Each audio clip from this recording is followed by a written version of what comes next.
Já existem mais de 60 experiências nas quais um número pequeno de pessoas, usando a meditação transcendental, conseguiu influenciar cidades e até países a reduzir sua violência. Como se explica isso? Hegel arrisca uma resposta baseada na física quântica. Segundo ele, o fenômeno está ligado à vanguardista teoria das supercordas, que representaria a unificação das quatro forças fundamentais da natureza: a gravitação, o eletromagnetismo e as interações forte e fraco. O cientista vê no fenômeno da meditação aplicada à violência uma evidência de uma nova ramificação da física, ligada ao pensamento, que propicia mecanismos adicionais para interações de longo alcance entre as pessoas. Ela sugere que vivemos num espaço predominantemente plano, cruzado por atalhos que oferecem rotas de comunicação instantânea através de vastas distâncias, e até para o passado ou para o futuro. Se assumimos que em nosso nível essencial de estarmos todos intimamente conectados em um campo unificado, no qual somos todos um, torna-se muito fácil entender como influenciamos uns aos outros. Quando contatamos esse campo unificado do ser, estimulamos aquela unidade, aquela harmonia e aquela coerência na consciência coletiva da sociedade. E ao fazer isso, todo mundo parece fluir mais harmoniosamente junto. Como o problema atinge proporções planetárias, talvez seja recomendável revisitar alguns conceitos propostos há cerca de 40 anos por Maharishi Mahesh Yogi. Para quem não se lembra, esse controvertido guru indiano, que morreu em fevereiro de 2008 aos 91 anos, ficou famoso por criar a meditação transcendental. E sua imagem é dos Beatles, de quem foi instrutor espiritual por um curto espaço de tempo. Maharishi declarou nos anos de 1960 que se 1% da população mundial praticasse sua forma de meditação, as guerras desapareceriam da face da Terra. Como naquela época não haviam meditadores suficientes para testar esta afirmação, a ideia pareceu mais uma bravata. Por volta de 1974, porém, mais de 250 mil norte-americanos já praticavam meditação transcendental. E em muitas pequenas cidades, o número de adeptos atingiu 1% da população local. Foi a senha para o início dos estudos. O primeiro deles foi realizado em dezembro de 1974. Os pesquisadores mediram indicadores da qualidade de vida em 4 das cidades que se encaixavam no perfil delineado pelo guru. Foram reunidos índices como estatísticas de crimes, taxas de acidentes e admissões em hospitais, comparados em seguida com os de outras 4 cidades que serviram como controle. Os números mostraram diferenças significativas. As taxas de crimes caíram nas cidades com 1% de meditadores e subiram nas outras. A tendência observada nos Estados Unidos como um todo. O estudo foi então ampliado para 11 cidades, com 1% de meditadores e 11 cidades controle. As primeiras tiveram índices de crimes de 6,6% menores do que as últimas. Nova ampliação, com 48 cidades de cada lado, mostrou resultados semelhantes, abordado no estudo da meditação transcendental e a mudança na taxa de criminalidade, uma amostra de 48 cidades. Publicado no Jornal de Crime e Justiça, de 1981. Os números obtidos foram considerados a evidência de um efeito Maharishi sobre a violência. A partir daí, a pesquisa se diversificou sempre procurando conservar o rigor científico. Segundo o físico quântico John Hegel, presidente da Universidade Central de Maharishi, em Fairfield, estado de Iowa, um dos estudos mais interessantes nesse aspecto foi desenvolvido em 1983, durante o auge da guerra entre Líbano e Israel. Descobrimos que nos dias em que o grupo de meditadores teve o máximo de participantes, e também no dia seguinte a eles, os níveis de conflito tiveram redução de cerca de 80%, afirmou Hegel numa palestra realizada em 2007 para o Instituto de Ciências Noéticas, IONS na sigla em inglês.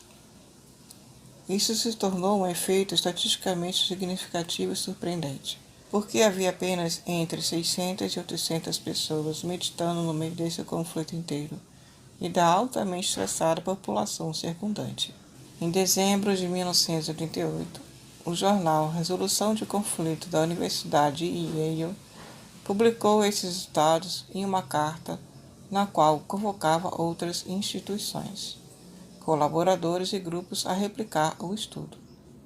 A sugestão foi aceita, e nos 821 dias seguintes, 7 experimentos foram conduzidos com grupos baseados em Israel, no próprio Líbano e em países do Oriente Médio, da Europa e de outras partes do mundo.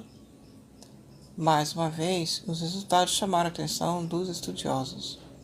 Quedas de 71% no número de mortos na guerra, de 68% nos casos feridos e de 48% no nível geral de conflito, enquanto a cooperação entre os antagonistas aumentou em 66%. Cada um dos grupos ia agregando cada vez mais meditadores, e quando chegava o limite previamente calculado para produzir o efeito desejado, ocorria uma sensível redução da violência. Estudos anteriores já haviam mostrado, aliás, que, para se obter um efeito repetitivo e demonstravelmente mensurável em relação à violência, não era necessário nem mesmo a quantidade de meditadores correspondente a 1% da população. Hagelin salientou um dado curioso observado. As pessoas instaladas na vizinhança geográfica dos grupos também apresentaram mudanças, tal como se elas também estivessem meditando. Esses indivíduos registraram aumento na coerência em eletroencefalograma, um sofisticado método de análise quantitativa que fornece evidências sobre a microestrutura do cérebro, suas fiações e seus circuitos. Redução do cortisol no plasma e níveis mais elevados de serotonina no sangue, além de alterações bioquímicas e neurofisiológicas. Quando juntamos todos esses estudos, afirmou Hagelin, a possibilidade de que as reduções dos índices de violência observadas representassem simplesmente uma coincidência, um feliz acaso estatístico, foi de menos de 1 em 10 milhões de 10 milhões de milhões.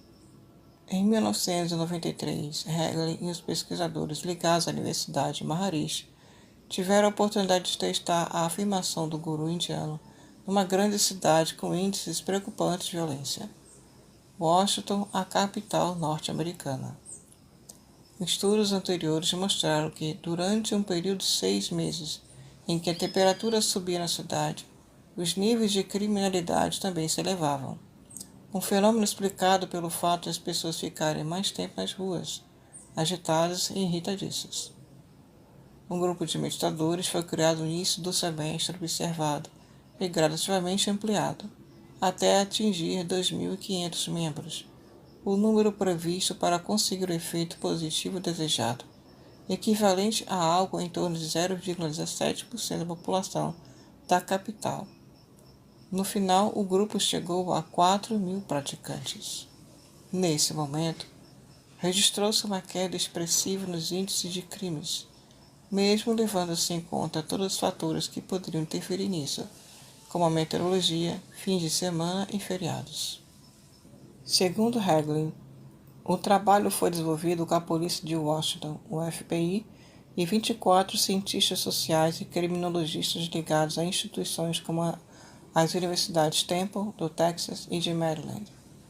Prevíamos uma queda de 20% nos índices de crimes e conseguimos 25%, quanto físico. Entre os surpreendidos com o resultado estava o chefe da polícia de Washington, que antes do estudo dissera à televisão algo como: precisam cair uns 30 centímetros de neve em junho, mês quente em Washington, para reduzir o índice de crimes em 20%. No fim, seu departamento dobrou-se às evidências e assinou como coautor uma monografia a respeito do caso. Maharishi e seus adeptos mostraram uma trilha promissora no combate à violência. Cabe agora a outros estudiosos voluntários alargá-la, verificando, por exemplo, se os mesmos resultados podem ser obtidos usando-se outras formas de meditação.